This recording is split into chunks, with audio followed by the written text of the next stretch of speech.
Buenas, professor Antônio.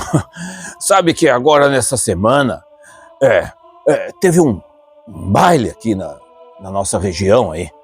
E eu fui lá desencarangar as pernas, como se diz, né? E eu ia propor para o senhor, vamos conversar hoje sobre a dança nos povoados missioneiros?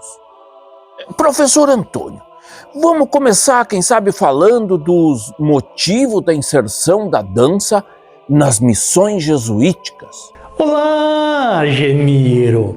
O padre Peramas, um dos jesuítas expulsos da América Espanhola em 1767, era um grande conhecedor do pensamento de Platão e deixou registrado, seguindo a linha daquele filósofo, que as crianças, em geral, deviam ser instruídas em ginástica e dança com o fim de exercitar os membros e agilizar o corpo.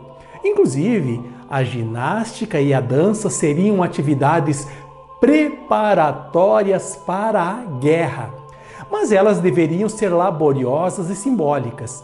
E assim era nos povoados missioneiros, pois os espetáculos de dança quase sempre tinham a finalidade de explicar artisticamente algum ponto da doutrina cristã, da história da Companhia de Jesus ou de fatos vivenciados pelos próprios povoados, além de entreter a plateia, desde que não se ferisse a moral católica.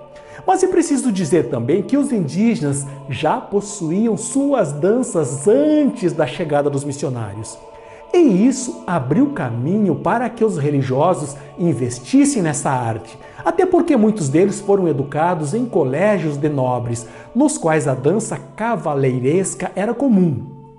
O padre Cardiel registrou que havia mestres indígenas de dança em cada povoado, e que, para compor o grupo de dançarinos, eram escolhidos os meninos de corpos mais proporcionados, pois, segundo ele, as meninas e mulheres, por uma questão de recato, não participavam das danças. Aliás, isso já estava definido no Regulamento Geral das Doutrinas, enviado pelo provincial padre Thomas Dom Vidas a todos os povoados e aprovado pelo superior geral padre Tirso em 1689, abre aspas.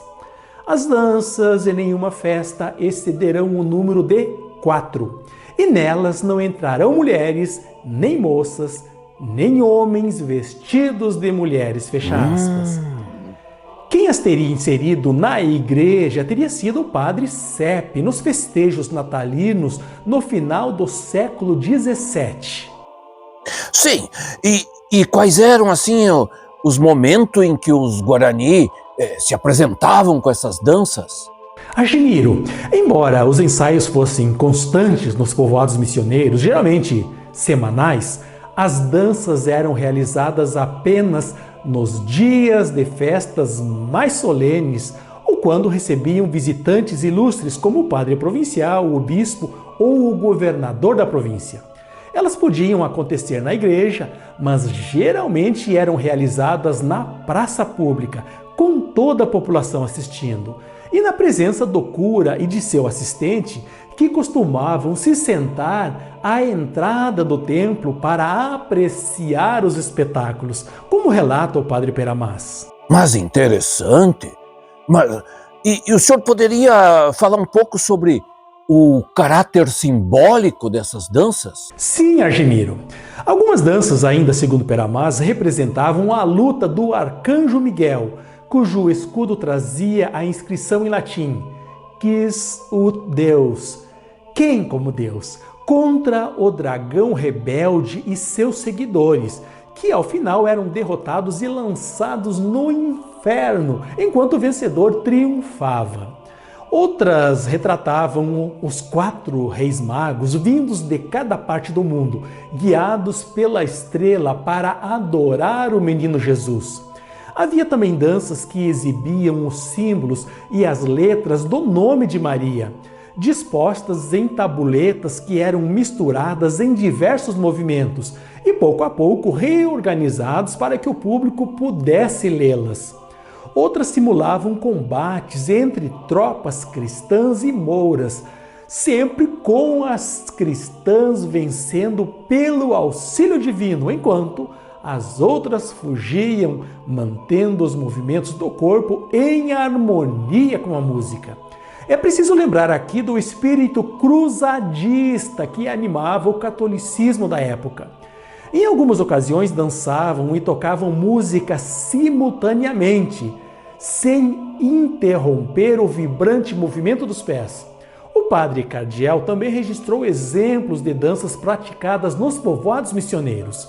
Segundo ele, a primeira dança costumava ser um solo à espanhola, com 16 ou 20 variações de algum som palaciano, ao compasso de harpas e violinos. Depois saíam 8 ou 10 dançarinos à turca ou de outra nação, ora com espadas simulando combate, ora com bandeiras ou outras insígnias. Outros grupos de 16 ou 20 dançavam com instrumentos musicais nas mãos, vestindo trajes espanhóis, persas ou turcos, alternando cores e vestimentas. Havia ainda danças que representavam os 9 arcanjos, príncipes das hierarquias celestes, liderados por São Miguel, empunhando espadas e broquéis vistosos, enquanto do lado oposto saíam demônios com escudos negros e trajes cobertos de serpentes e chamas, liderados por Lúcifer. Nas festividades da Virgem, anjos recitavam coplas em honra ao santo. Havia até danças burlescas, em que os padres punham os indígenas a dançar como negros, tingindo seus rostos e mãos, cada um tocando o seu pandeiro, tamboril ou chocalhos, fazendo, como diziam os missionários, 1000 macaquices e caretas, uma expressão que hoje seria pouco aceita, mas que na época era celebrada pelo público. Para finalizar, assim, para a gente ter uma ideia melhor, né? Porque já dá para ver assim aquele pessoal dançando. Vamos falar um pouco sobre as roupas usadas nessas danças? Sem problemas, Argemiro. Peramasa registrou que para as danças e dramas eram confeccionadas roupas adequadas a cada personagem, guardadas pelos missionários. Cardiel menciona trajes de diversas nações, espanhóis, húngaros, moscovitas, mouros, turcos, persas e outros orientais, além de trajes de anjos com ou sem asas. Isso é comprovado no inventário feito por Xavier Brabo após a expulsão dos jesuítas. Por exemplo, no povoado de São Luís havia 44 casacas e outros vestidos de mouro, de negros, e para diversas danças, além de mais de 40 pares de meias de seda e sapatos. Mas interessante! Mas tá aí uma coisa que não me passava na cabeça, homem. Muito obrigado. Espero que tenham gostado do assunto tratado nesse episódio. Até o próximo Água e GVT. Obrigado!